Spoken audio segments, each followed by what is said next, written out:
got enough water and it's cleaned and the systems are perfect.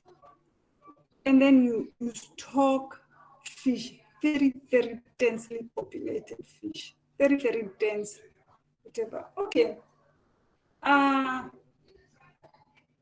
From an economic point of view, that's okay because you get to harvest more from a smaller area.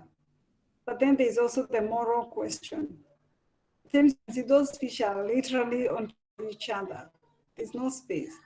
And I think that is also happening. If you look at people who are rearing chicken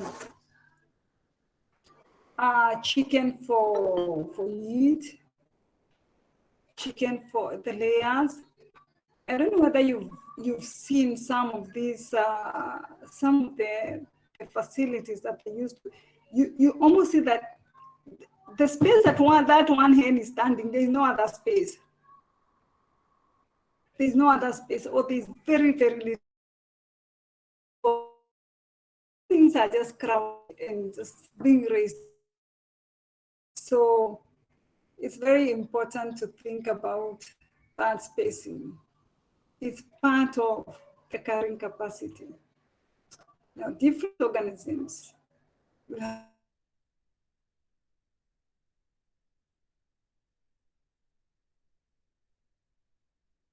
affect everything that lives in it.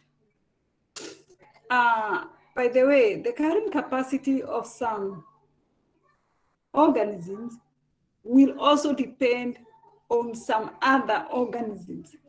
Now, when you start looking at the food web and the trophic levels, it all becomes very, very complicated, but I think that is a story for another unit. So the populations of most living things tend to fluctuate naturally around a certain level. That level is the carrying capacity. What is saying naturally, all things being constant, and in nature, you will see that most populations tend to fluctuate. There's that equilibrium that they reach around a certain level. And that level is not capacity of that system. What does it mean? It's that the system can sustain that level. With all things being held constant, it can sustain that level for a long, long time. But once you upset that level, then, because what nature does, whenever the population,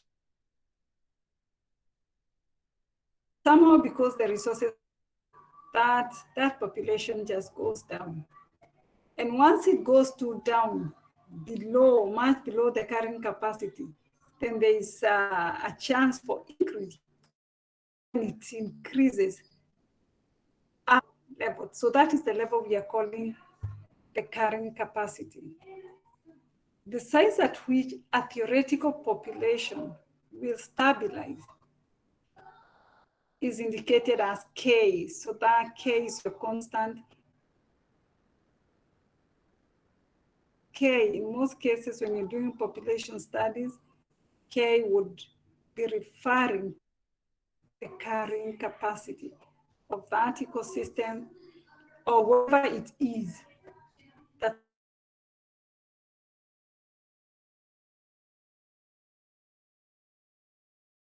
the theoretical, not the word theoretical.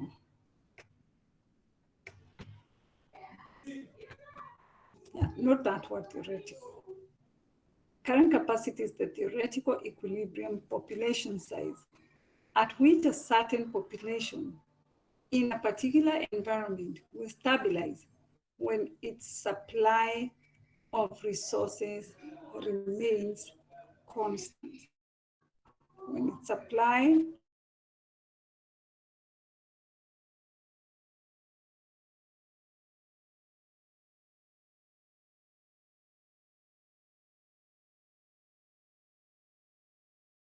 the carrying capacity or the equilibrium, and especially natural ecosystems. For maybe where you're culturing, maybe your pond or your tank, probably it's very easy to know. It's very easy to know your carrying capacity. But for terms, it is it is a challenge to be able to know where the carrying capacity is. Now, it can also be thought of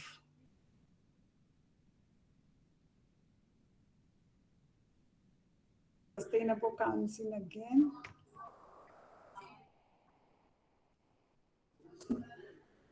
The maximum size that can be supported indefinitely without the environment. Why is this important?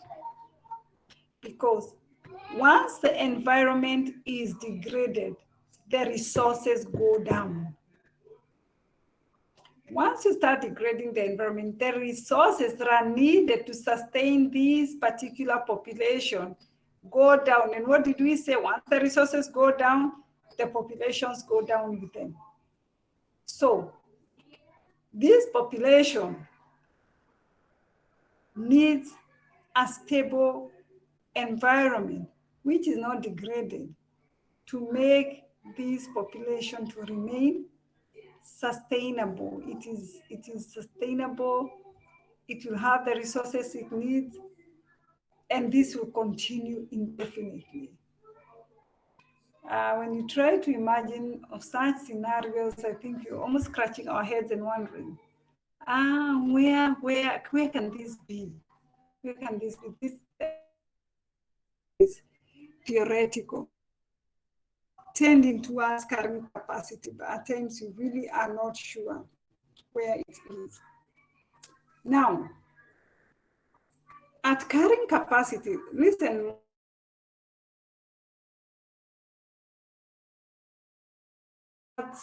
balance debt. Hence, the growth is zero. G is for growth. So remember, the equation G, which is the growth, is equal to births minus death into bracket times N, the number. So when B is equals to D, the term BD goes to 0. So this term times that number. So this is the current capacity. But we know in nature, it's very difficult to measure this. Very, very difficult.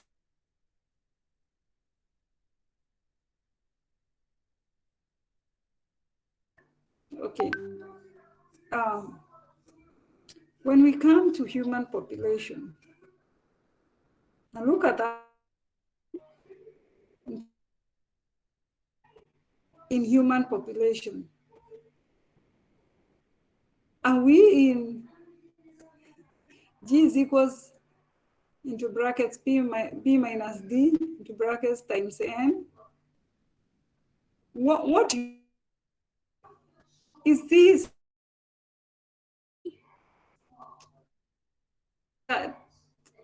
Are we there as human beings? Where are we? How is our equation like? Nyale Sada. How is the human? How is the human? How is the human equation looking like? Nyale Sada. Yeah, can you see it? Yes. So, do you think the human population is following that equation? Where the growth is equal to births minus D, because the human population, the births is equal to deaths, and this term is 0. Is that true for the human equation? No. How do you think it looks like? I think the birth rate is higher than the death rate. Carry on. Saying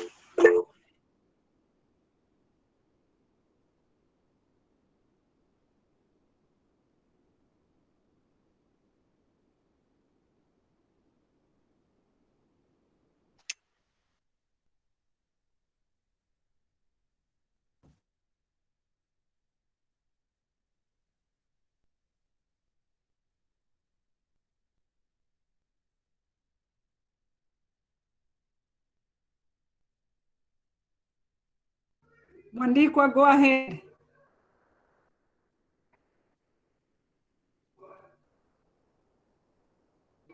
Mwandikwa.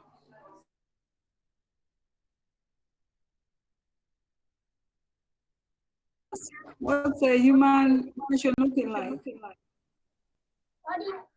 What I'm seeing, actually the birth rate is the human population is growing.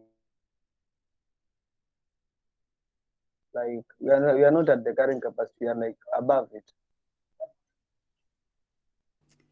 Okay, thank you, Mwandikwa. Down now. We move on.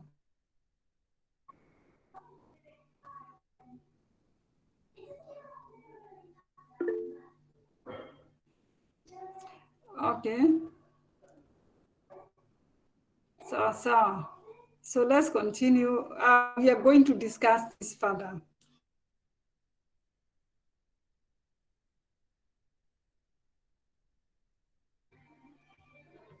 So we've said in terms of the B minus D is not equals to 0. Why? Because it is suggested that our birth rates are higher than our death rates. But why?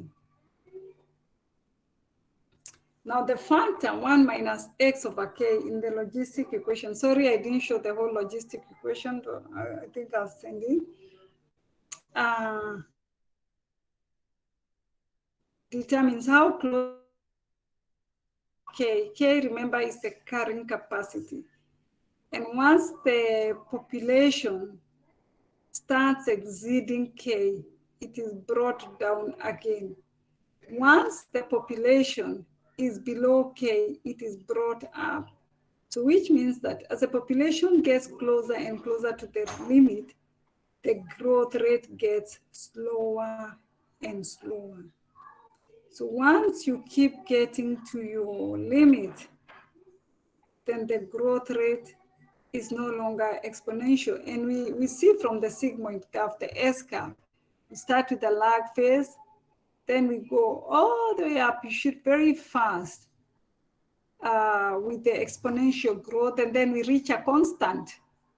So that means by the time you're reaching that constant, the growth rate is very, very small and it is lower. So this explains how density-dependent limiting factors eventually decrease the growth rate until a population reaches the carrying capacity. So I want you to keep thinking of this when you think of harvesting those microalgae and macroalgae. There was a time to harvest. And once you harvest, you want to, you artificially reduce the population, so you are creating more room for growth. And you are also adding the limiting factors, the resources that are needed to keep the populations growing.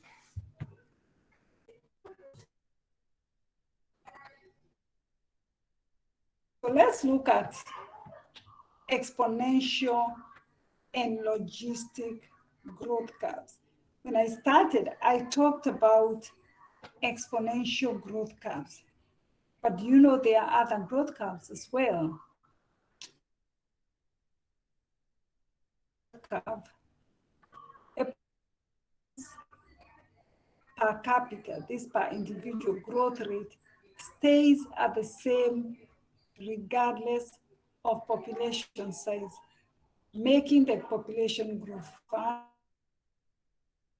as it gets. In nature, populations may grow exponentially for some period. And I think when you look at our curve, the S curve, there's that area of very, very fast growth. Very fast growth. It is just adding upon adding upon adding. So this in nature may happen, but for some period. Ultimately, availability just limits this whole growth. That is in nature. Remember, all this is in nature. In logistic growth, capital growth rate as a population population size approaches a maximum imposed by the limited resources and the environment. This is the carrying capacity discussed. Growth produces a J-shaped curve, while produces an S-shaped curve. We're going to look at those two curves. Look at this curve, the sigmoid curve, the logistic growth curve from here, almost all the way up to there. Up to there, there's some similarity between that curve and this other curve. Look at this one, the way it's going.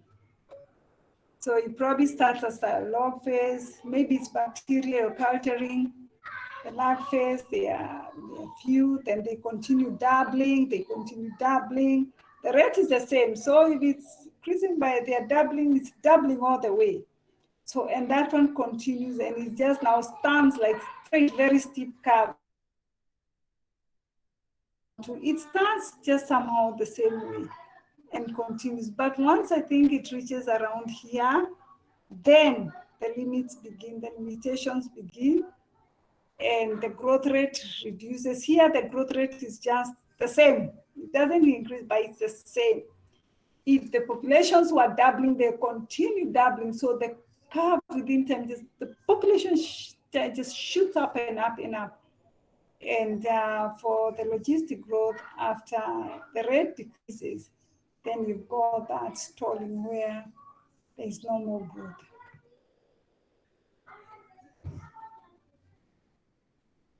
Is there any question so far? Any question? Anyone who does not understand?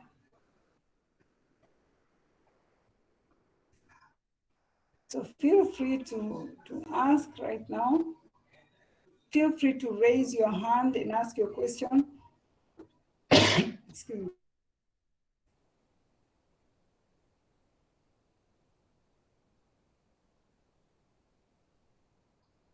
Everyone understand everything you're saying quite well?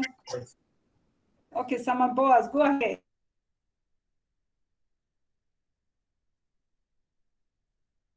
Sama Boaz? I'm okay, I'm getting everything. Sorry? I'm okay. Question? Something that's not clear? Okay, so let's continue. Let's continue.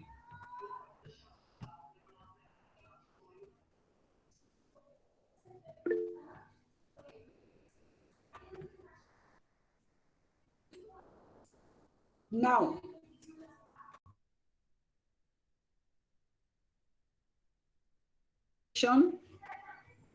for human beings. And I asked you, is that equation true for human beings? Is B minus D equals to 0? Birds is equal to, so if there are 10 birds and there are 10 deaths, the difference is 0. And we said no. For human beings, that is not happening. What is the problem? Why are we not seeing? Is it not happening? I think the reasons B minus D is not equal to 0. One of the reasons is that as man changed, or he transitioned from,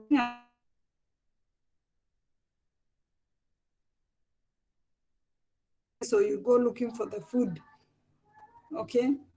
You get for today, you sleep, then tomorrow you have to start thinking, okay, how do I get? So human beings became clever, and they started realizing that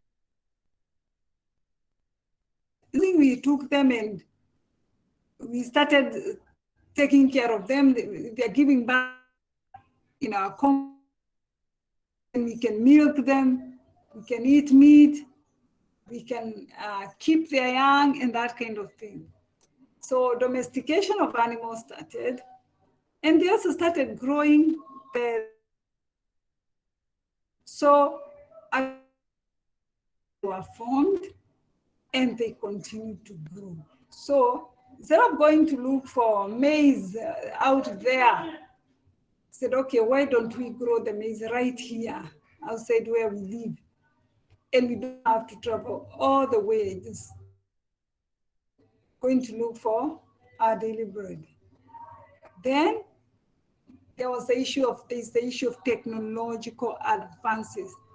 These ones have allowed us to inhabit places that would not, if to use a very easy whatever, a place which will not have carried human beings, maybe a very dry place where you cannot produce food, a very cold place you could not inhabit. So with the discovery of irrigation, discovery of heating, these are very basic examples of, if you realize, of just those very basic needs that man, resources that he needs also, if he's living in a place that's too cold and he cannot maintain his body temperature, then he can't survive there. It's a limiting factor. So man was basically, with technology, he was dealing with the limiting factors. He was addressing the factors that would once these factors go down, then his life would be in danger.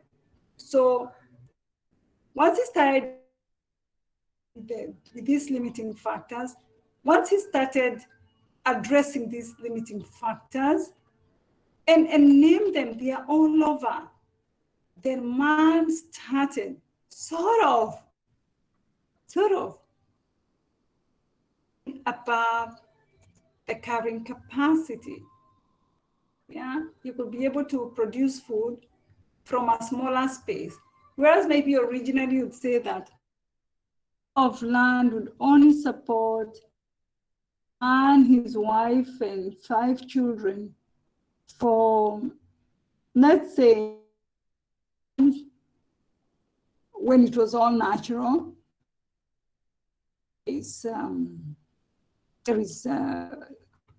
There is all the other things that man is doing to make sure that he's increasing he is producing more from that 1 acre of land. Then with that, you say, oh, actually, his family, and he 5 other families for that same duration of time. So that means the carrying capacity of that land increased. Okay? So the other thing was the use of medicine to treat diseases. Remember, natural diseases are a limiting factor. The animals in the wild, yeah, what do? A disease breaks out, it clears the ones it's clearing, the ones that are strong remain, and they procreate for the next generation, and that kind of thing. So naturally, that's what happens. If you look at the natural systems, if you look at the animals, if you look at all that biodiversity, basically they just obey those laws. But here comes human beings and says, okay, so when a pandemic like COVID breaks out, we can do something. We're not going to allow COVID to clear people just like that. No, we are going to develop a vaccine. We are going to come up with measures that for the animals, especially in the wild, well, nature would have just taken its course. And those who are strong would have survived, those who are weak would have gone. Thus, bringing back the population to that, the current capacity, then there is room for growth. Okay? So what are we saying? All this and more have increased the effective carrying capacity of humans.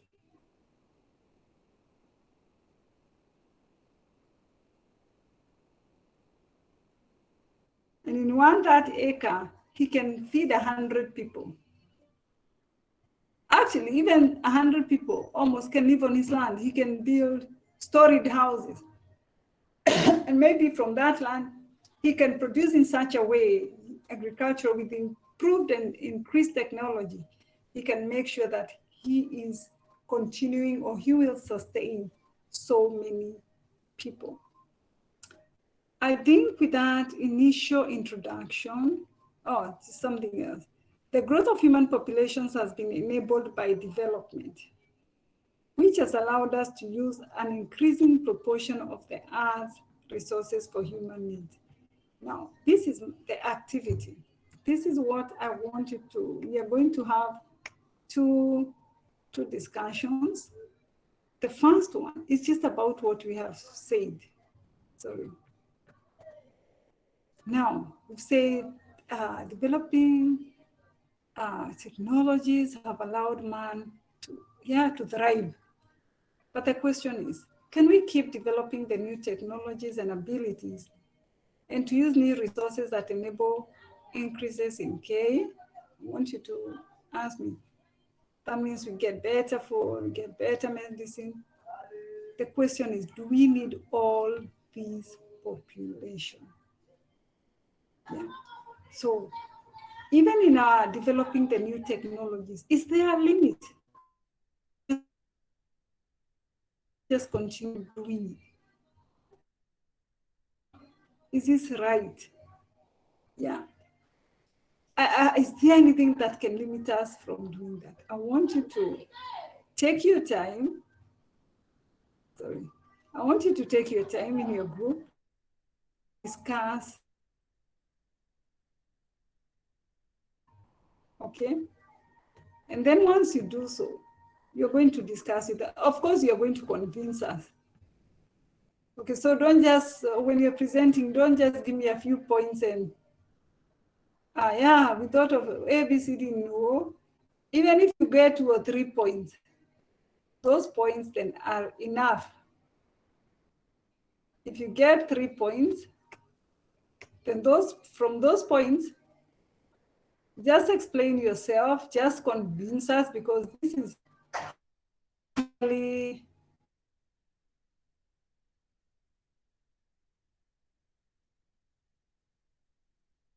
and yeah, after that, we are going to see who is convincing us. So we are going to spend the next 15 minutes in this group. If you find yourself not in a group, please let me know so that I can put you in a group. So we are now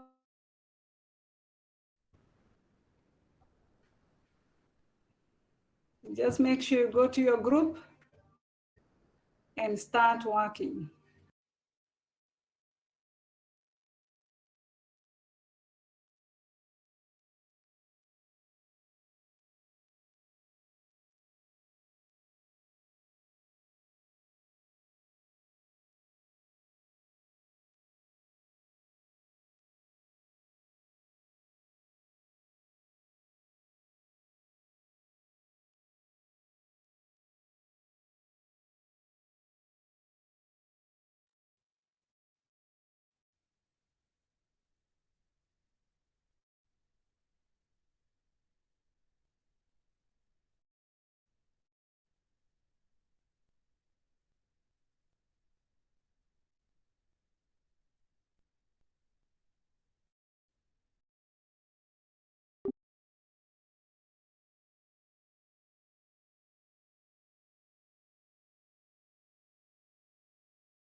Peter Do ndio ameingia. Peter Do. Peter. Hello Peter. Unaweza tupresentia? Kisha hiyo story ya nini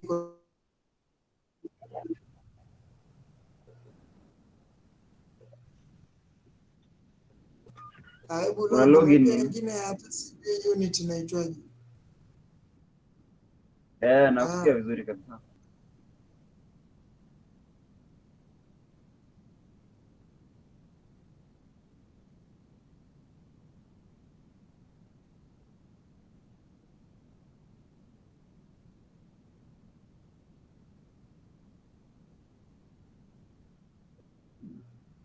hizi kila saa.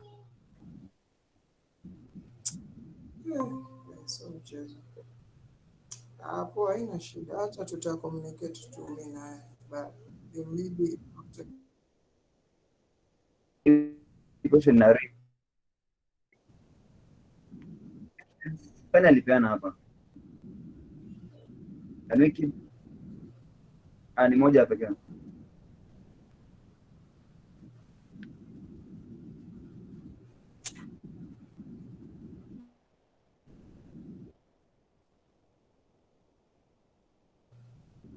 City.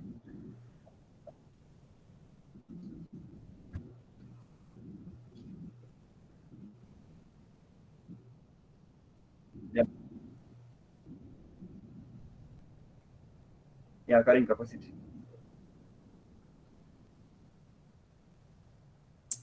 sijui kuendelea.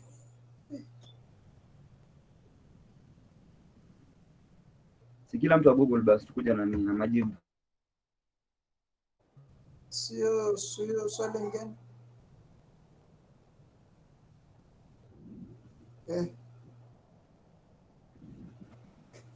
Mimi hata sijui kuendelea.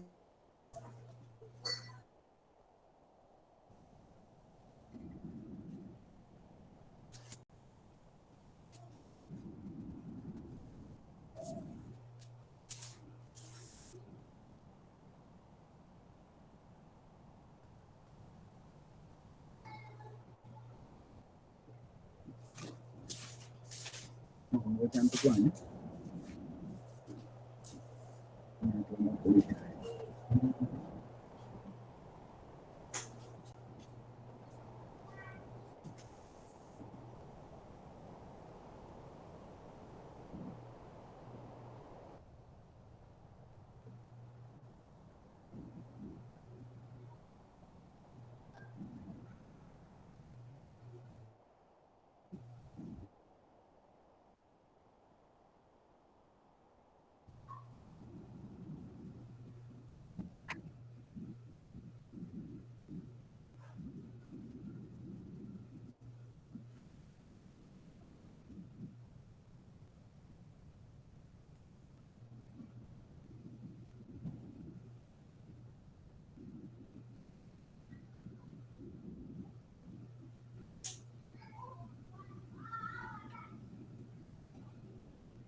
Time is moving.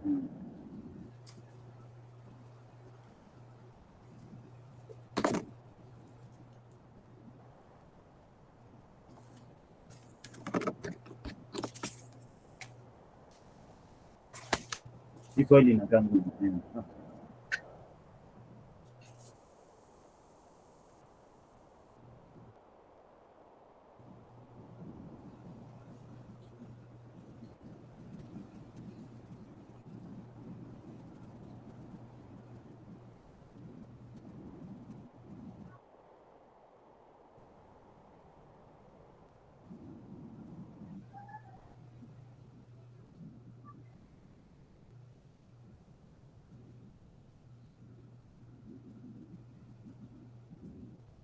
Peter, how do you understand this question? Mimi mwenyewe sielewi kabisa.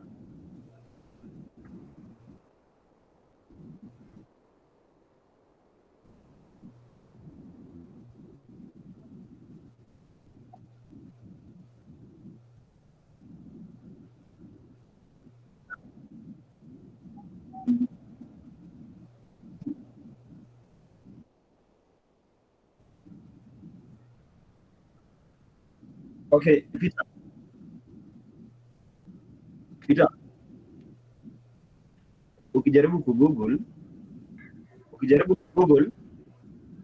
the first thing inakuletea ni hiyo swali venye iko direct. Lakini sasa ukijaribu kufungua hiyo swali inakwambia just server timed out. Alicopy paste direct. So is like sort of application question, lakini sasa unless we get new points from others.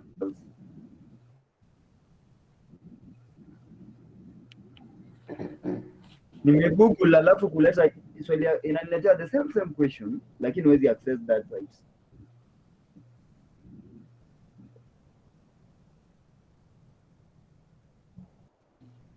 Alafu ni 8 minutes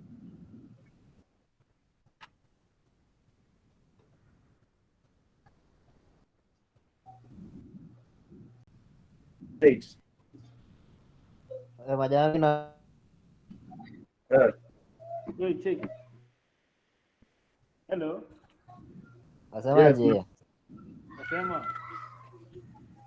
hii swali si nikidhani wanauliza vitu kama hii current capacity kama inaweza affectiwa aje na hizi development, like kama hizi development ya ziko, je, hii current capacity bado ingeongezeka ama hii ni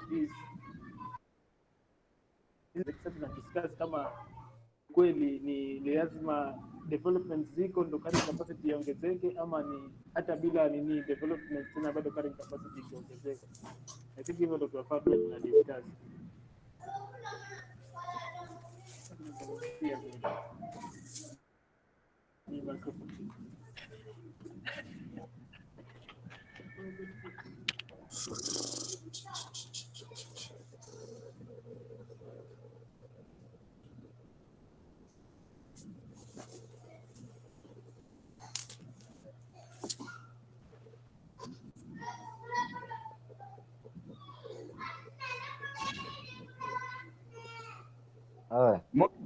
Naona tunafaa kuangalia negative na positive impacts of increase in population.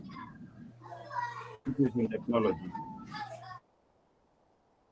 Ukitumia technology, unasikia sasa ile anasema do we need to keep increasing the population.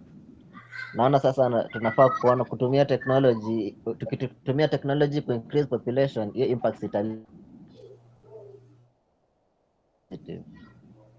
Can we keep developing new technologies and abilities to use new resources that enable increased carrying capacity? Sasa si ndo alikuwa anauliza kama tunafaa kuendelea kutumia. Afu hiyo swali sasa hiyo swali next hapo inasema kwa hii population kweli. Juu ya hiyo carrying capacity ya nature, sasa ndo anasema positive impact itakuwa kitu kama better utility of resources, alafu negative itakuwa kitu kama degradation. Peter. Umezipata hizo?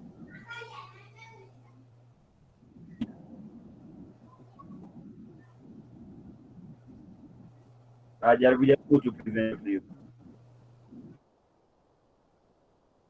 Kwa sina hata network na.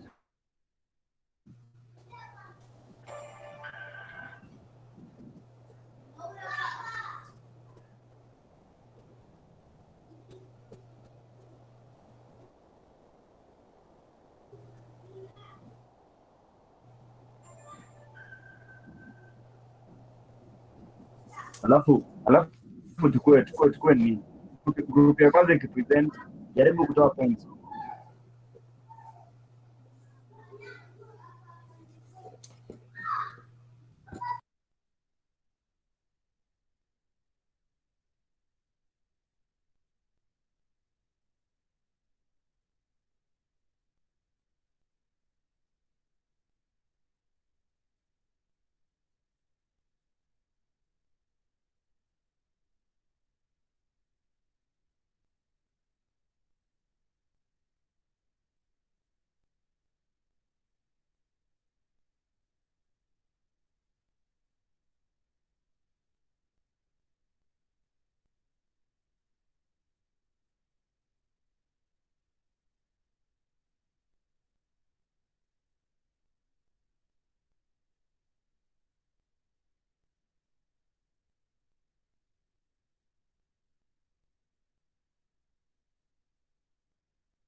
tuo.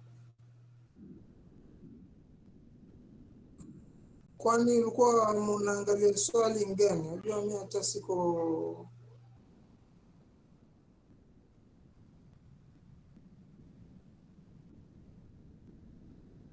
mm.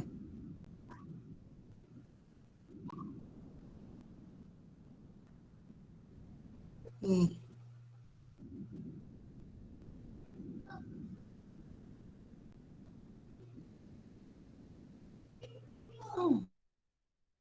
Modi, Eh, nimekutumia swali WhatsApp.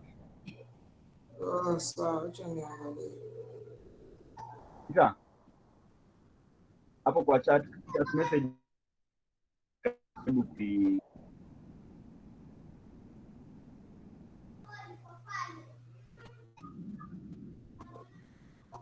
Greenhouse gas.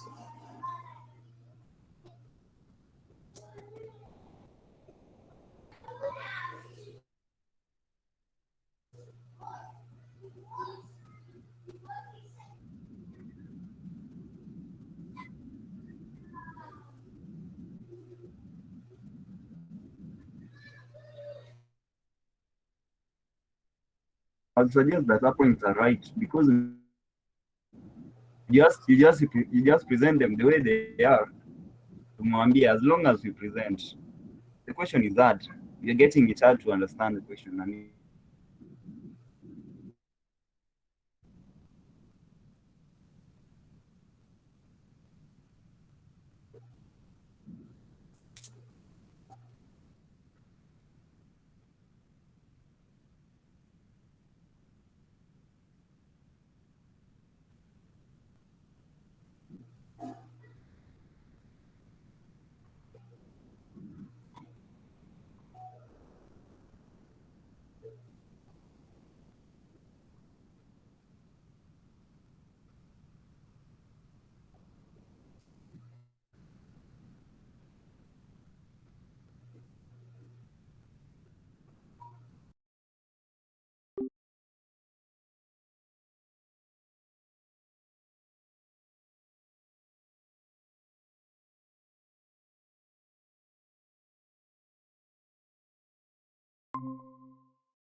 Okay, I think most of us are back.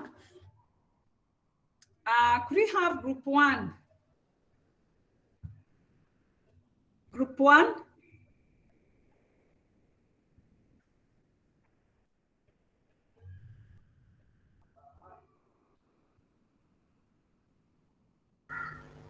Okay.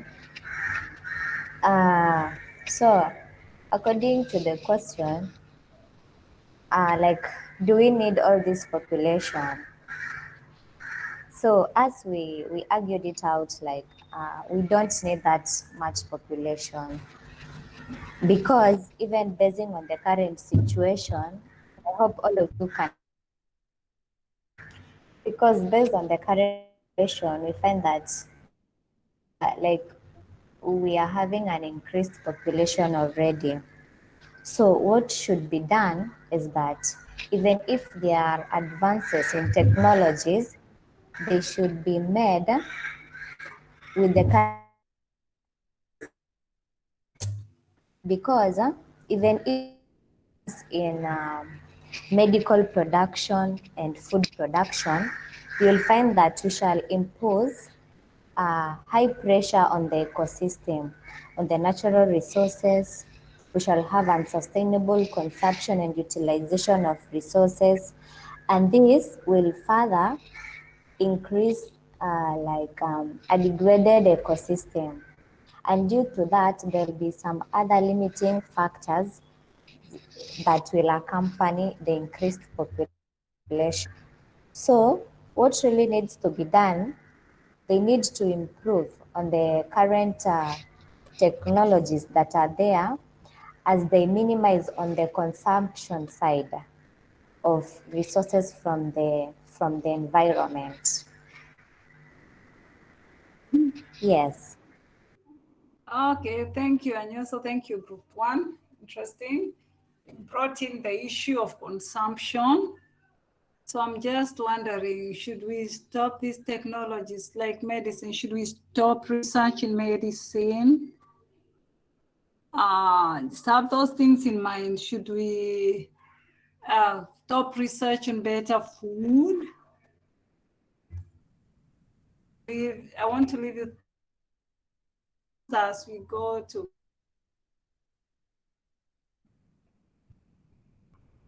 Group 2. Group 2. Okay, go ahead. Please speak a bit louder.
Say again about that species. What new species are we looking for?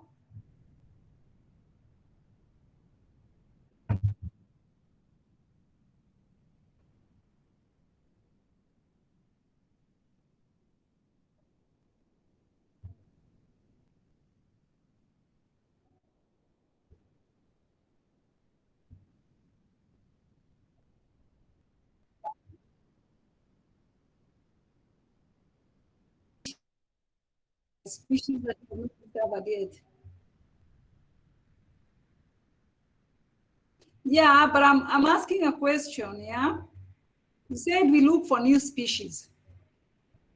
Is this discovering new species or actually going ahead and making new species?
Okay, thank you.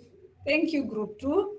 Yeah, you're still not answering my question. Do we need all this population? Because all these things you are telling me, just to improve the chances of this population, living longer, living better, all of them to improve. So you're still not answering my question. So let's move on to group three. Some good points.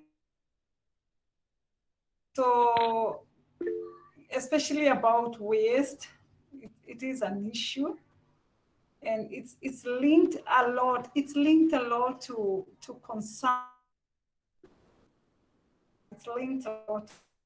So let's hear what they have, what they thought. Yeah, share with us, group three. Group 3, the question was about can we keep developing the new technologies and ability to use the new resources to enable the increase of the carrying capacity? So our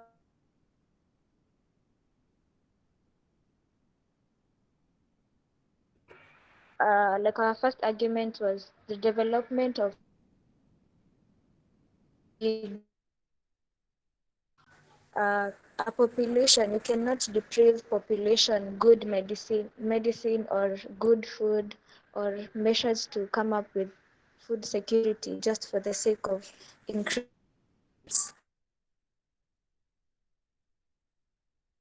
the balance of the population in an ecosystem.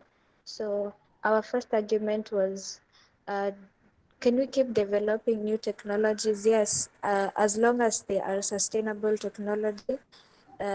We should not just come up with technology that will be too beyond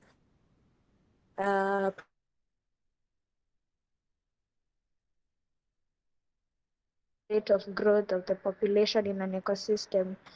And then, do we really need all this population? The exponential kind of population is not necessary for an ecosystem because it will it will bring about some strain to the resources which are available. So if it is technology, for instance, used in farming, it needs to be sustainable. And then our next point was land reclamation being one of an example which may lead to new resources. This is because it increases the land, like means you are bringing about more resources, a more land resource, which will bring about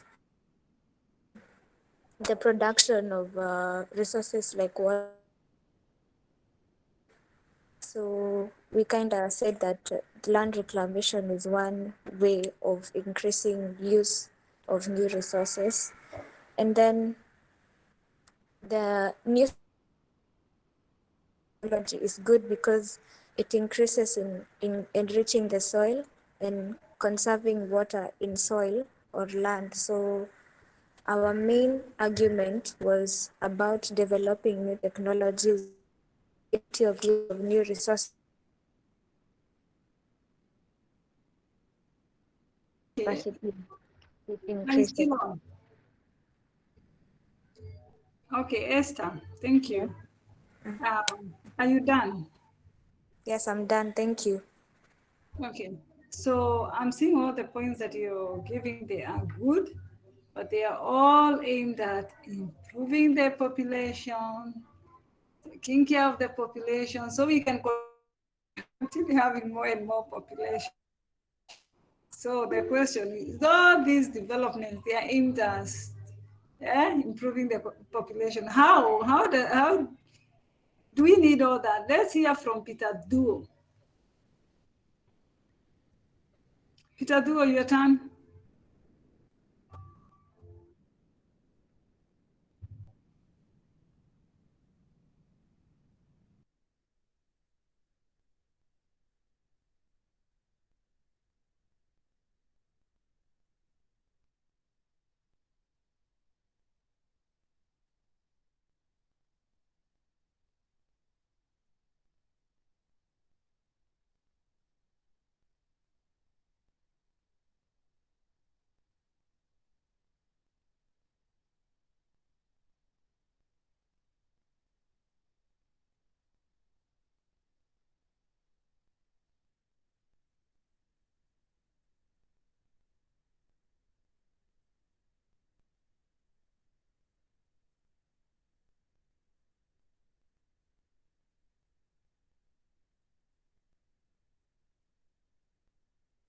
Interesting, Peter. You don't think it is necessary to increase lifespan? Interesting, interesting. And you also, you have your, your hand up. Go ahead. Yes, I just wanted to support Peter Duo because you will find out that even the case of COVID, I think these people were trying to look for some medicinal things or maybe something of the sort. And you saw the results, how things are right now. So at some point, it's just good to let nature takes its course and look at how we are advancing in the technologies and what we are dealing with. Interesting. So we should just leave COVID to take its toll. Who wants to? Do you want your grandmother, if she's sick, just to be? Oh, just leave her, let her go. Interesting, Esther Mwanzala. Go Well, ahead. madam, I agree with Diana. It's good to let nature take its course, but does it mean that in future people should not come up with medicine so that people can die? Yeah, those are the questions that we are asking. So those are the moral questions that we are asking. Look at the research in technology, in food, in medicine. It's all aimed at defeating diseases that probably 100 years ago, they sort of kept things at an equilibrium, a theoretical equilibrium. But we've got better medicine today. People are not dying of malaria anymore. We've even got a vaccine for malaria that's being tested and that kind of thing. People are being told to eat better food, move away from junk and that kind of thing. There is technology everywhere. I mean, everything is it's just all, what is the aim of all this? Just to improve the human life, to increase the lifespan. Okay, so that's the question we are in. So someone who's 100 years or who's headed to 100 years, ameona generations ngapi huko nyuma. So these are moral questions. The minimum age years, because we've got good medicine, we've got technology, with the new technologies that's even possibility of getting a certain disease so that you can deal with it happens, a new technology to make sure maybe cars are better driven to avoid accidents, like having smart car, driverless cars. Though I know one of them caused a major accident, I think in the US. I mean, all this is aimed at protecting man and making living longer, he's living healthier, and that kind of thing. Let's continue with, I think, group 4. Group 4, it's your turn.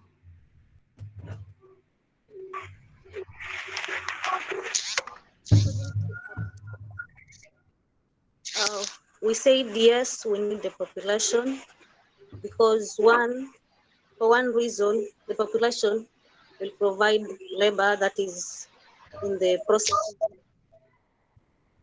agricultural industry, and even in the developing of those technology and whatever. That means we need that population. And two, according to what is happening right now, the corona, we have the diseases that is killing so many people. And when the population is small, that means when that pandemic hits everyone, there'll be no one remaining because the population is small. But we see, for the case of like India, the population there is high. That's why even though people are dying, but still the population will a bit, they will have still remain with a small population that will still carry on. Because we see like German, the population is low, and this pandemic has also done a great need to that to German. That means the population will go down to a point that they will be so small. So we need that technology because one, it will also boost in terms of medicine. That means people will have there'll be better immunities to human for food, maybe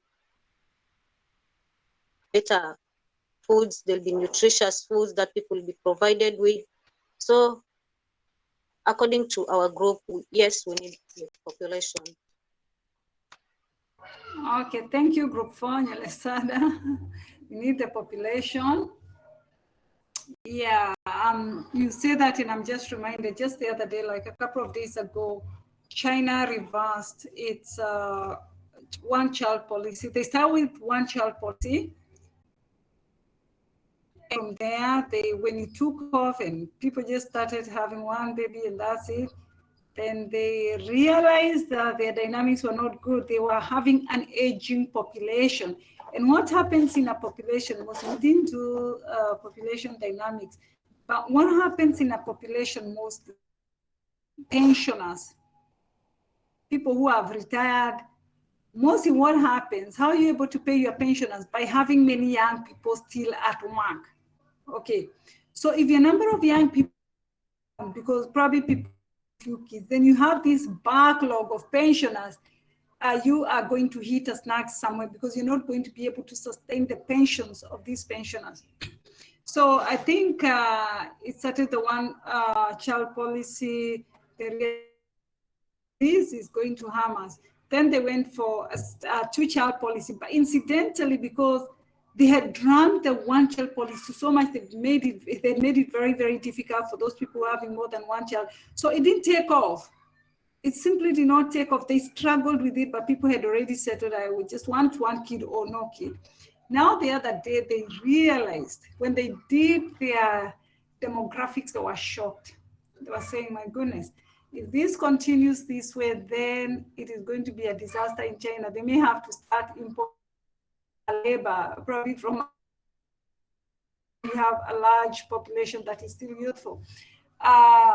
So they now came up with a three-child policy. Go ahead, you can have 3 children. Okay, so originally the population was a big issue. And you know what, by the way, even when they are saying they need, they say, I think in a year, last year, the population increased, I don't know, by 12 million. So you can, 1 year, but they are saying this is too kidogo. If you continue this way, then we are in trouble further on in the future. So they are trying to encourage people. Probably they come up with incentives to try and encourage people to have more children. In Germany, for migrant labor, they rely a lot on migrant labor. It's true, they may seem, oh, they're doing well, very few children they are, but they don't have people to work the farms and that kind of thing. So they have to rely on migrant labor. So let it not be lost to us on what is happening in those countries where have reached their, they're not producing so many children, yeah, but who is going to work? Who is going to make the money for the pensioners to be paid? It's supposed to be the young people. So have that in mind as we continue with that question. Do we need all these populations? Which is the last group? Let's see. We saw we need new technologies. For example, on my case, we said drones, right? So like drones are just things like they help photos and videos of farms from the sky, which are then analyzed using geoanalytic software to determine the crop health, the soil acidity, and maybe recommend pesticides and fertilizer where in this we need new to develop new technologies. Yes, that's we concluded. Yes, we need new technologies to cater for our food and medicine and all that. And we can say population. We need the population as much as possible. Yesterday I saw an article. Japan was had recorded the lowest ever. So that's a worrying trend. population in it, all we need all the population. Okay, group 5 says we definitely need the population. When you look at it from in this, so I want you to be broad-minded. I want you to think all around, not just on one, whatever, but think about it also. Later on, we are going to watch a video, and we are going to see what actually, how can we advance forward and be able to really separate issues so that we don't think one issue is the problem, and yet one is the problem. So, but what we're saying is that better food, medicine, and technology are all geared towards improving the lives of populations that are currently there. And of course, when the lives of the populations are improved, then of course the regeneration of the, not really regeneration, procreation goes high if it's a healthy community. And that means population goes up. And it also means that the sick are the old. So you can imagine for a pension scheme that only planned around 70, 80 years, these guys should be out of here. And guys are hanging on 90 years, 95, like, oh my goodness, where do we get money to pay them? If we had budgeted, but by 80, they should be out of here. And we are still paying them. So that is one. The other thing is, should we need a more younger population that is able to lead, to support the older system? But also we are asking, what about the resources? What about the resources? Fine, technology is good and everything, but what is technology also doing to the environment? You see, it's not just one thing. You touch one button, it stimulates so many other buttons. Okay, so you think, oh yeah, I think let's produce more food per hectare. Yeah, that is good, and you go for it, then it stimulates another button, use of fertilizers and pesticides and all that. You're degrading your ecosystems. What happens when you degrade ecosystems? The production of goods and services goes down, it's affected, you know, and it just sort of goes round, and you're like, okay, so where do we stop? So later on, I'll show you. And what I want to do is to stimulate your terms of, when you look at an issue like this, which at times really doesn't have an answer, you are able to argue your way for or against using science and at times using evidence, scientific evidence that is there, and that kind of thing. So let me go back to, so remember this, we'll do another activity, I think after 2 or 3 slides next.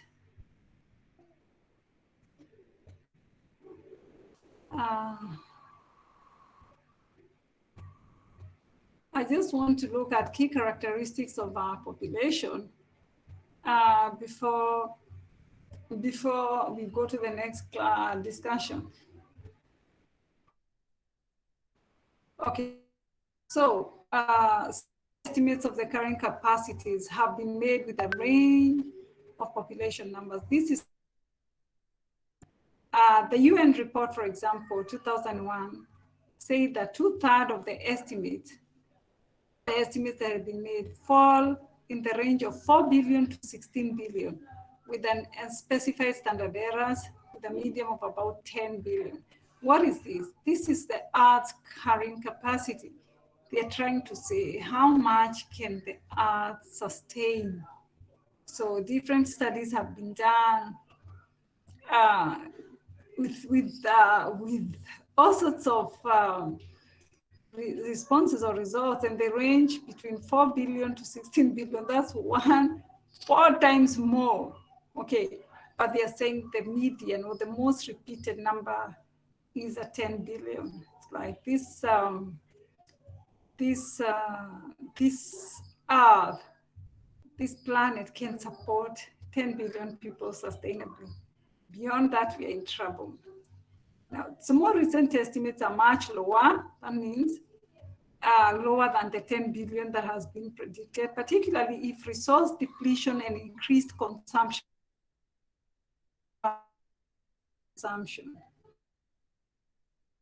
Is the problem?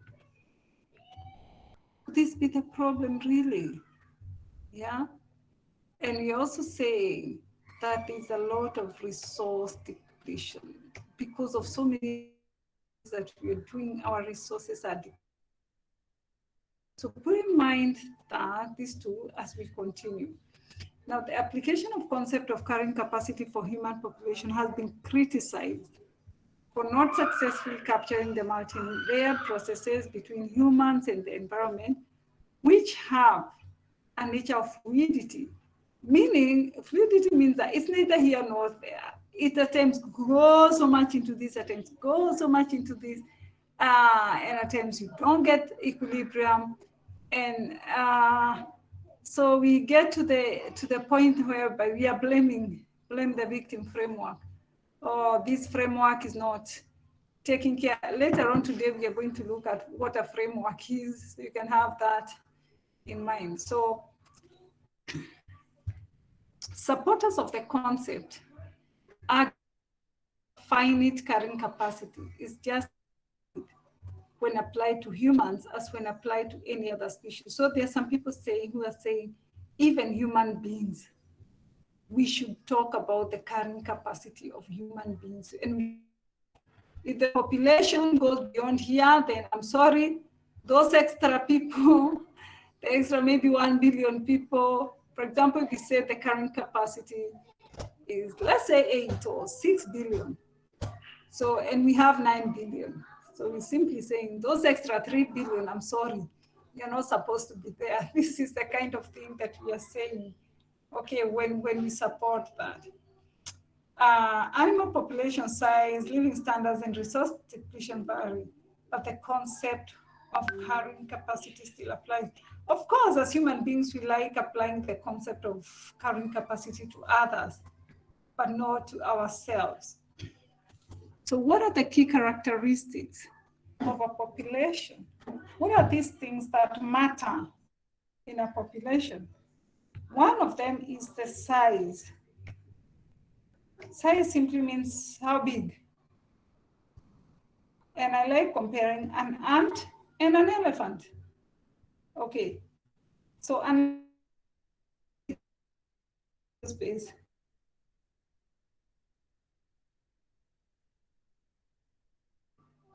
Compared to an elephant, which is so huge.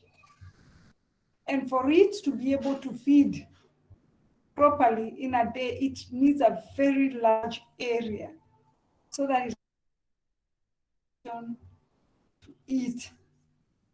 And that's its survival for the day. So the size of the animal, the species, is very, very important. The next thing is the density. How densely are they? What affects density? By the density is the number per a given acre of land, a given area. Density is mostly affected by immigration.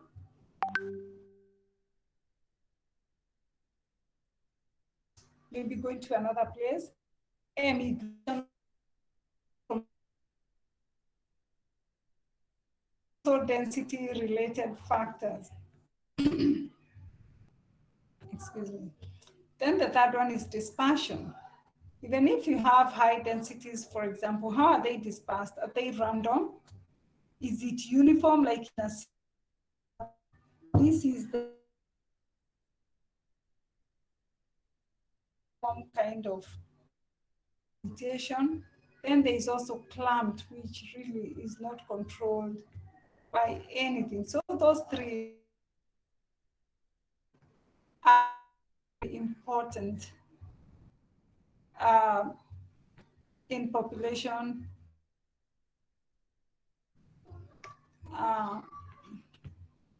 Let me see whether I can share these.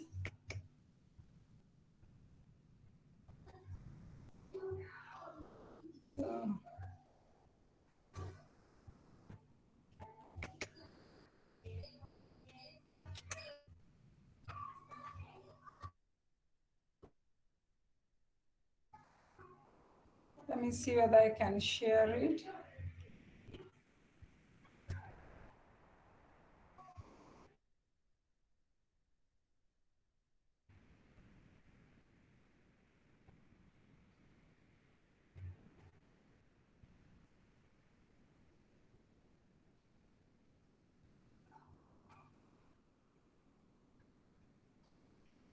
Can you see my screen?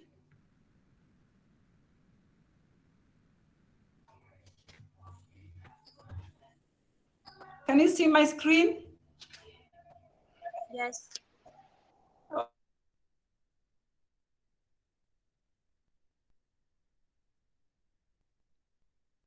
Yes, you can see your screen.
What is happening?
madam amepigia Mbudhi ya simu, amemwambia remain in class, she's coming back, not with us.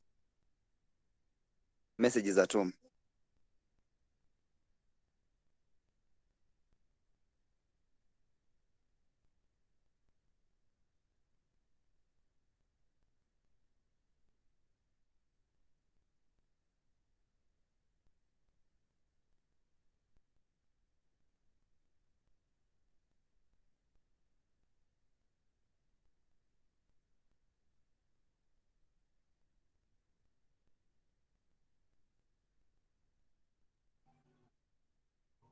Okay, I'm back. Sorry about. And before I upload whatever I wanted to upload, I'll try and see whether I think it's just took all my MBs. Let's discuss the second issue.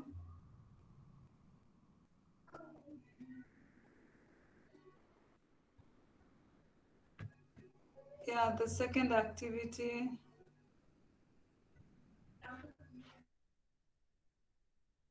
So we've just discussed the first activity. The second activity, discuss whether humans have an ethical burden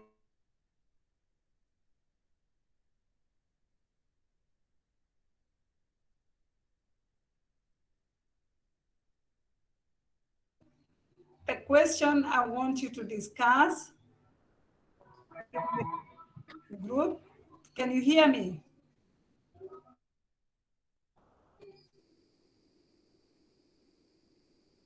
Discuss. The question is out there for everybody. We've said, for many of us, we've said yes, I think we should go ahead. We need the population. But the question is, do we have an ethical burden to limit our population for the sake of the earth and biodiversity? So let's go into our groups quickly and let's get this started.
Peter,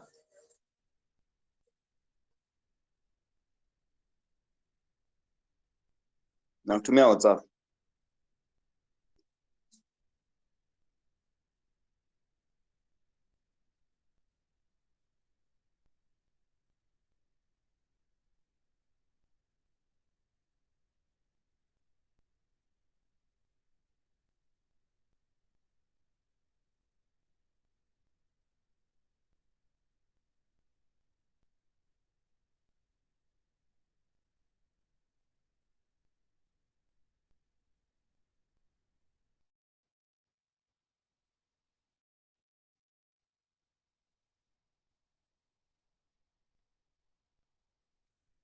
Nishaituma WhatsApp yako.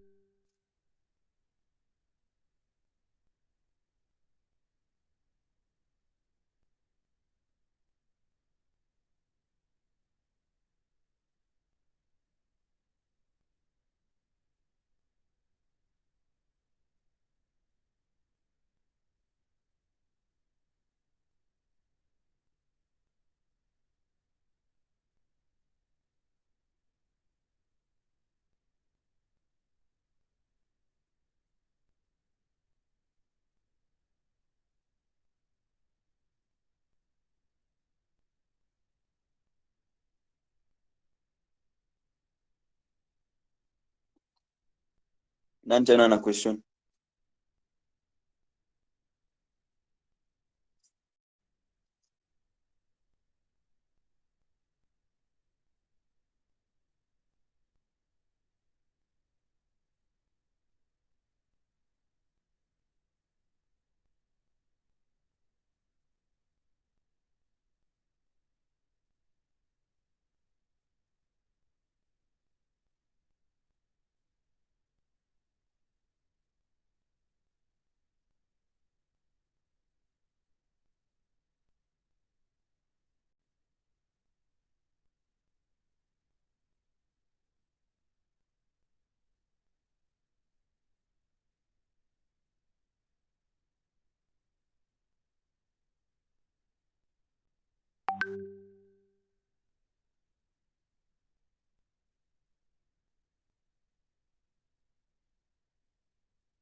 For me, the population needs to be limited.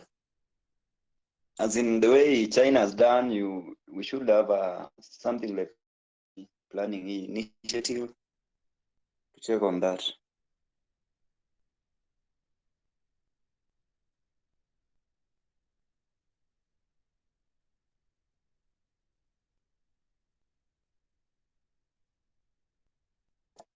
To reduce on consumption.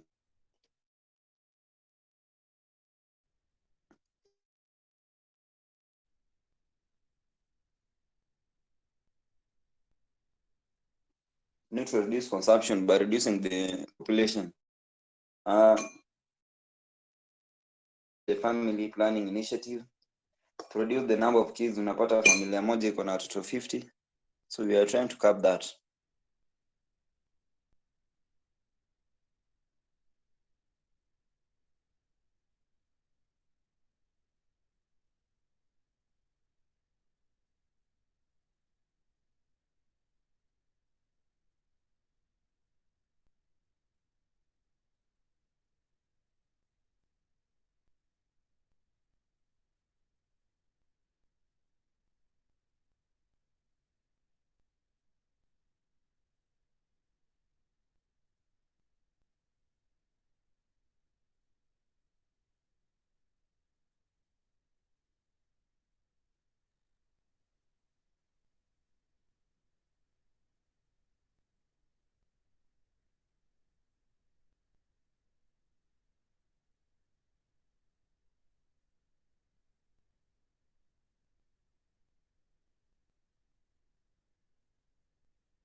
Zivula.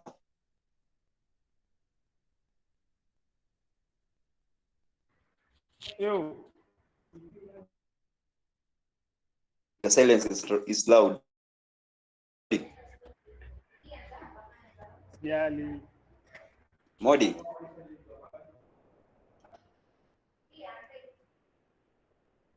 Modi.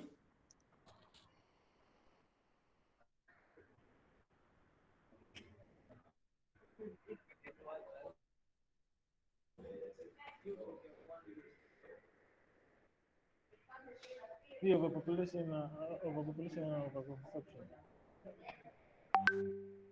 Hmm?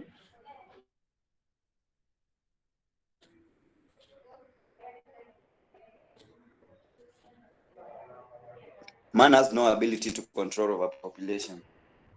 So in chances of overpopulation, you cannot kill man. Man cannot kill man. Though we are in a man eat man society, man cannot eat man because of overpopulation. But what is the attack of man? He can reduce. By reducing, we are going to see instances of old age being more than the younger age. And thus the population is going to reduce with time.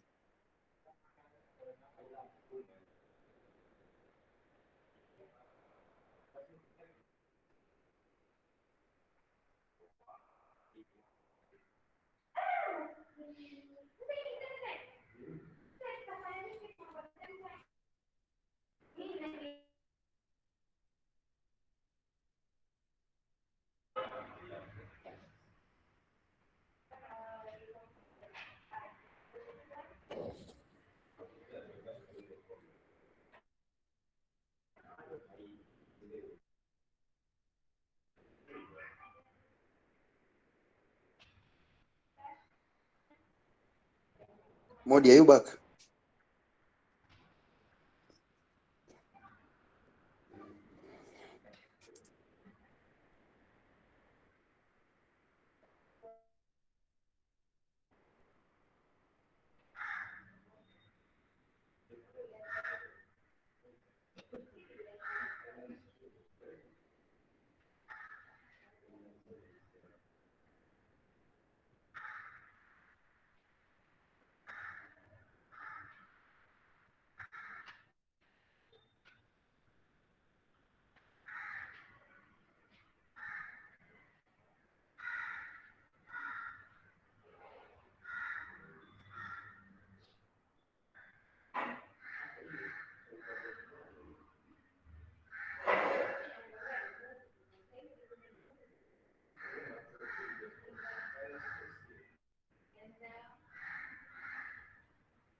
Zivula, unaishi na kunguru bana.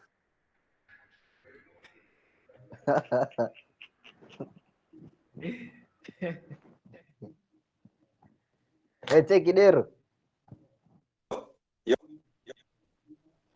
Wajua hatuwezi punguza human population, lakini sasa tuki control hiyo increase, wajua watu wanakufanga kila siku, kuna ma accident, maugonjwa nini. Sasa unapata tuna control hiyo increase, sasa watu wanapungua polepole, alafu sasa watu tena wanaambua watumie family planning kureduce hiyo increase. To achieve the carrying capacity K, the birth rate should be equal to the death rate.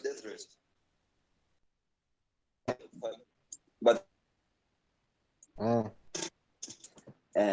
the birth rate is higher than the death rate. For the same reasoning, kama yako, tunasema we reduce the birth rate by means of family planning, so to achieve the equilibrium. Hiyo point sasa.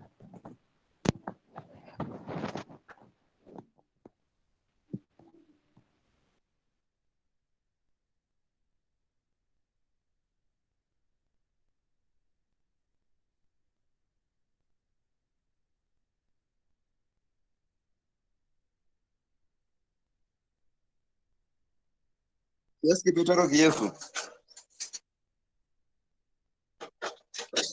Yaani kwa ina kwanza niko kwa barabara mse.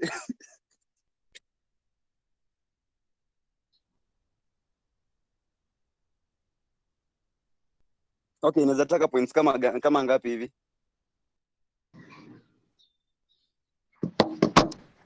Ai, 5 points. Hebu jaribu kuzisema sema tuone kama hata pointi 2 3 ziko sawa. Bora tu useme kama una support kama tuongeze population ama tupunguze. Sasa unapeana reasons. Tunafaa kupunguza. Hizo points zinaweza fika 5 na nimesema hivyo. Sema tu 2 ama 3.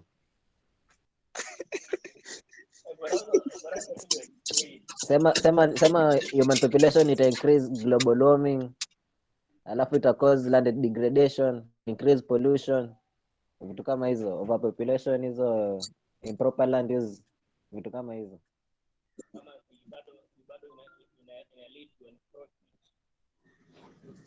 Bado shida ni kwa barabara hadi sasa inaongea na uoga.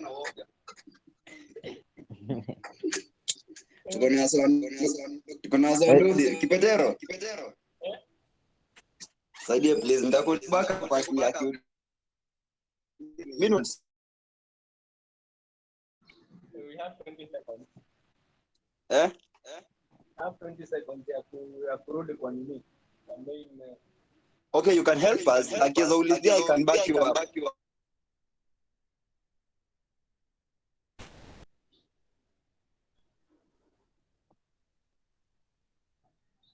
We are timed up.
each individual or household. There's also the burden of making sure that there is utilization of resources without wastage. And it's also a burden of there's need for use of family planning so that the population can be moderated. Those are our points. Introducing the issue of consumption. Everybody needs to register again. I know you had registered, but when I went offline, when I came back, I can't seem to try registration. So please make have truth and none. So go ahead. 4. According to group 4, we said that human beings have an ethical burden of controlling the human population. This because all the mechanisms that can be used in reducing the human population are always more. That is like us in a lab and going to a certain particular population that is high and releasing that virus there to kill people is morally unacceptable. So what can be done, that is reduce the population by using limiting mechanisms like limiting resources to a group of people. For example, what China used, that is they used limitations such as limiting resources to their population, that any person who would get more than one child, the resources to that person are, I think, ethically acceptable. Okay, interesting, but we can also see the result of what happened. Yeah, interesting things, interesting of that. They have gone three-child policy. They have removed the limitations, but they are not sure whether, because when they went back to the two-child policy, it didn't take off. People already used for children. So to encourage the three, it broadens our thinking and what we think would be good interventions. Thank you for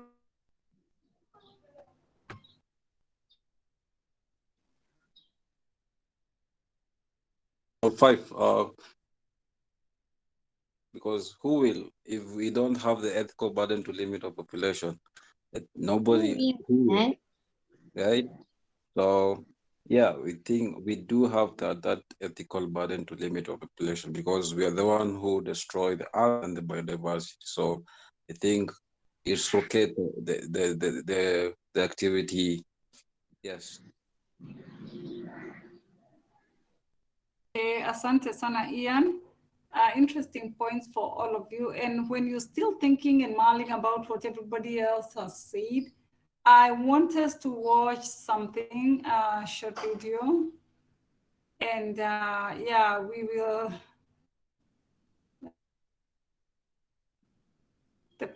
It is about, is overpopulation really the problem? Okay, can you all see the screen? Yes, Can we you are all seeing it. see the screen? Yeah? Can you see the screen? I'm seeing it from my end. Yes, we are seeing it. You watch this. Almost 1,200 people will have been added to our population. Breathing the same oxygen, sharing the same space, and creating more and more greenhouse gases. Worries about overpopulation are back. We need to address much more aggressively the population part of the equation. If we keep ignoring this exponential population rise, nature will reduce human population for us. Is this the whole story? There's a lot of misconceptions about the nature of population growth. This debate is not understood in a way it should be. How many is really too many? And what does the answer have to do with frozen food?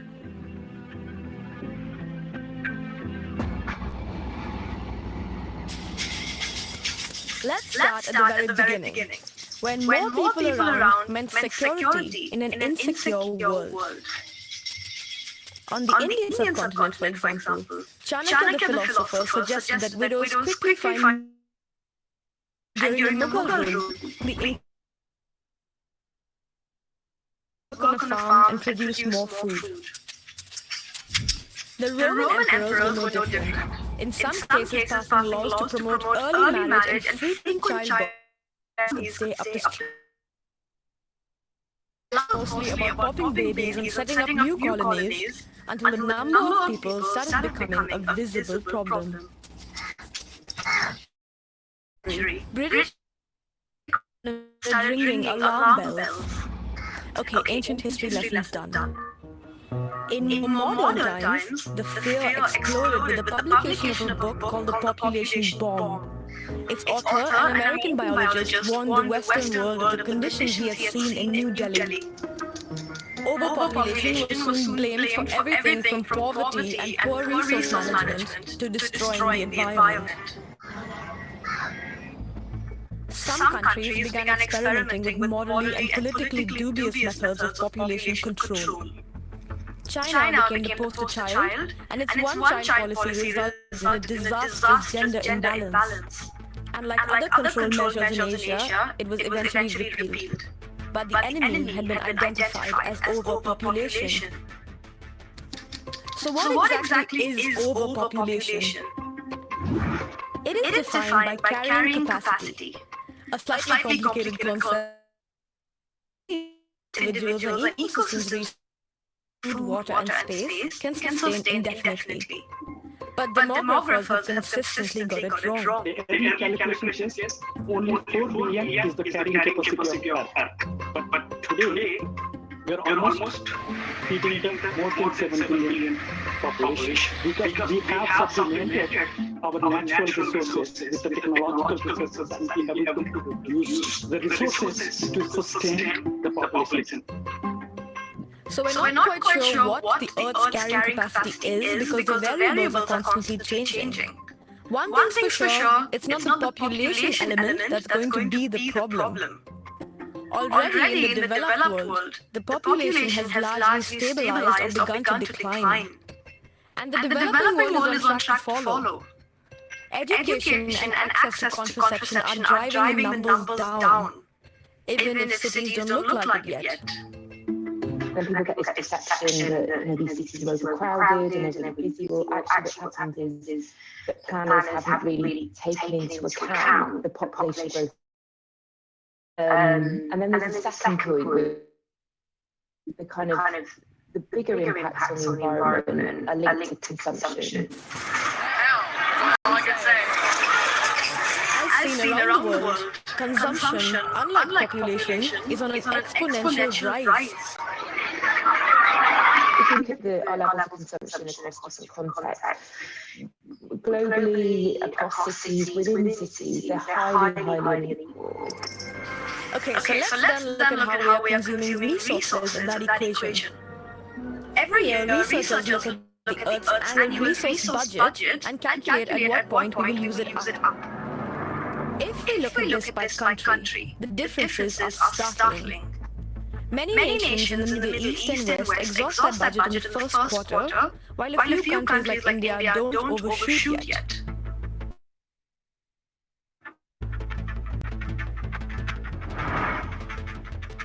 Every Tamil consumes 16 times of higher resources than every Indian.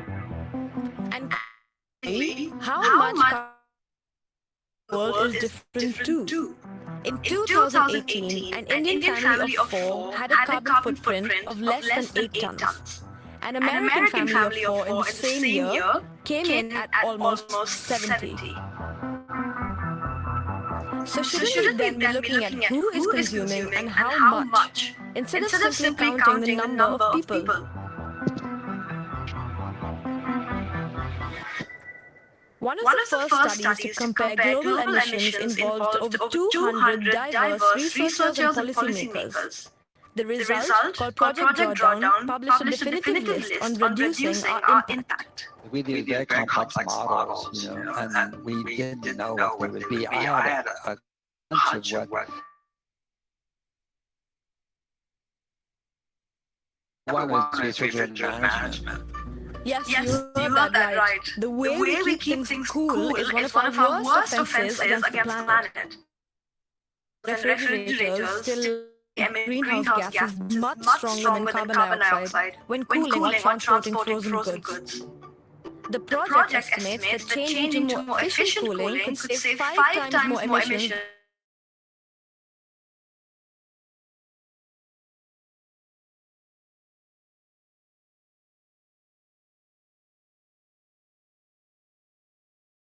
huge, almost a third of all global emissions waste nothing if possible. No one can really deny that the human population has an impact.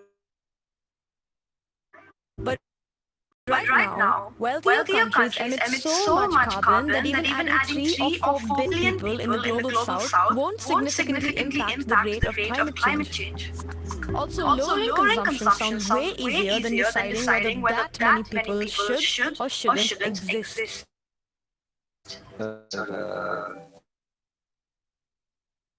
Person, like which person thinks there are too many, no one. It's time to change the narrative, away from the easy-to-blame visual problem of population to the more hidden and dangerous concerns of overconsumption. Try to answer the biggest questions concerning climate change today. For more videos like this, subscribe to our new channel where we post every Friday.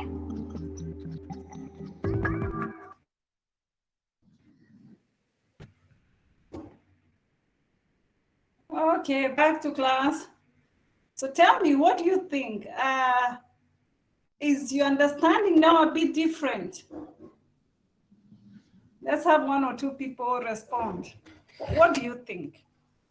Is there some truth in what we have just watched?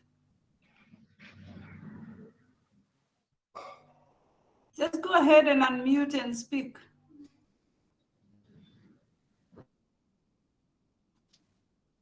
Kenga? Kenganyevu?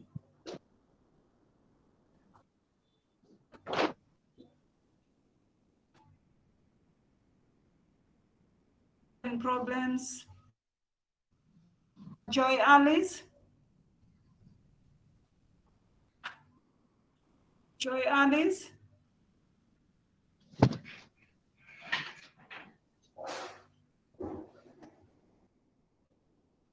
Okay, no problem. Okeri?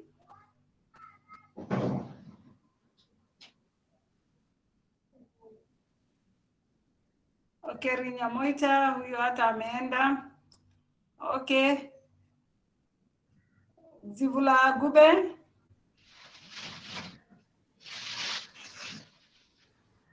Zivula? Yes. What do you think about that video? Okay.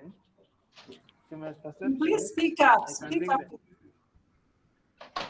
I think that there is some truth in it.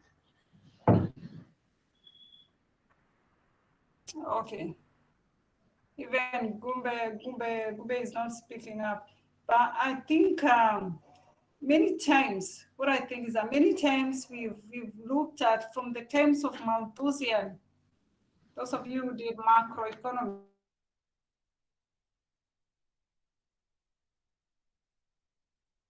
just waiting for a population explosion. But so the issue and everything. And that's okay, the impact is great. But what from the video we're looking at, we were watching, there's a new perspective, or there's another perspective. And I think we've, ever since third year, talked about unsustainable consumption, the way we are consuming whatever it is that has been placed that has been placed before us, the way we are consuming, the amounts we are consuming, actually, that is where the problem is. The problem is not even in other areas. It's in how we are consuming. Continue thinking about. We'll have more discussions around that. And we are going to start getting ready for our Cat 1 this week 3. So, and I'll tell you Cat 1. So continue thinking and expanding your knowledge on that, so that you can also create your own opinion, again, based on knowledge, not based on emotions. Okay. So I'm quickly going to look at that we use to can help us calculate carrying capacity. Remember, these are not first in hand, whatever, ways that maybe probably that can help you know the carrying capacity maybe of some land, a paddock, and that kind of thing. And here, I think the context is on cattle keeping. So method 1,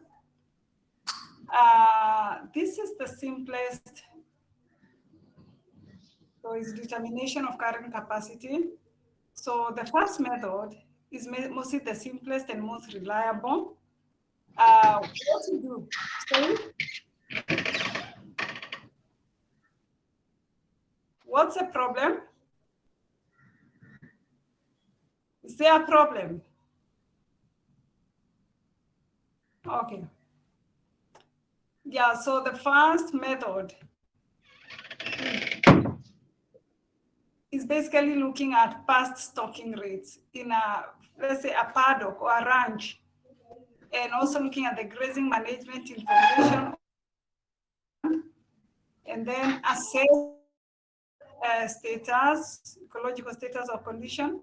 And if the condition is good or improving, then you can tell that the current stocking rate is below the current capacity.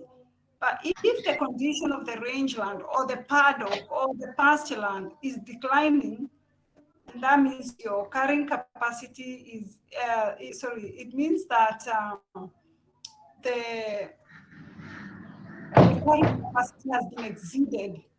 And the management practices should look into the stocking rate. Probably you need to remove some few animals. So that is one easy, very simple way of being able to do that. But at times you do not have access to all this information. You don't have access to all these methods. So what do? You can also estimate the carrying capacity for a parcel of land in several other ways, even without a historical stocking rate information.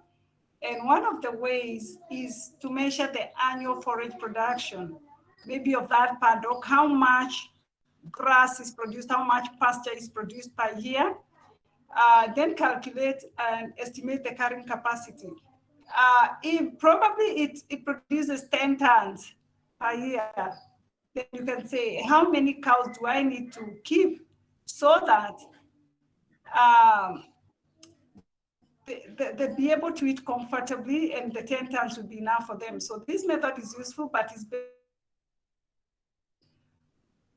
for annual forage. How much does one cow eat per month or per day, and that kind of thing. Then continued monitoring of land condition and adjustments may be necessary to determine the final carrying.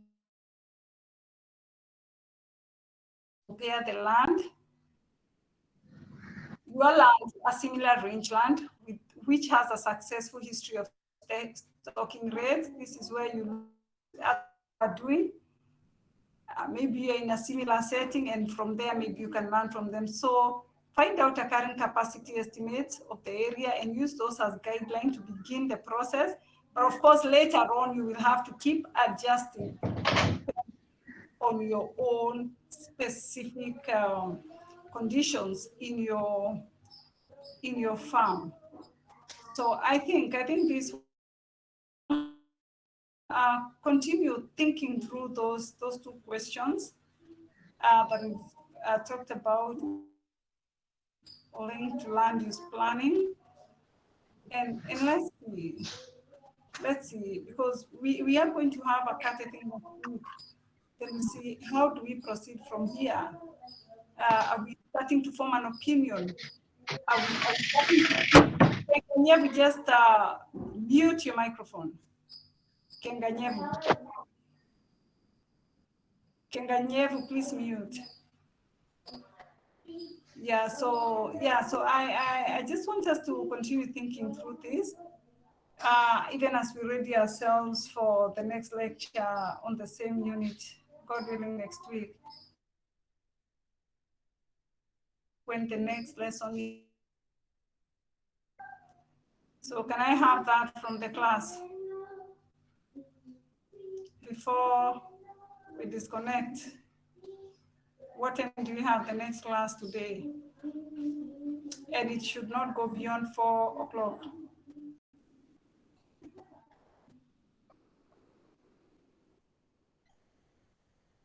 Hello, class rep? Where's the class rep?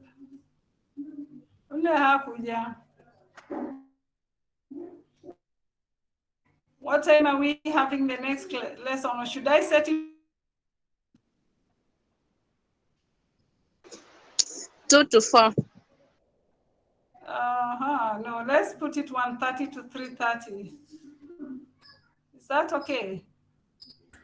It's okay, madam.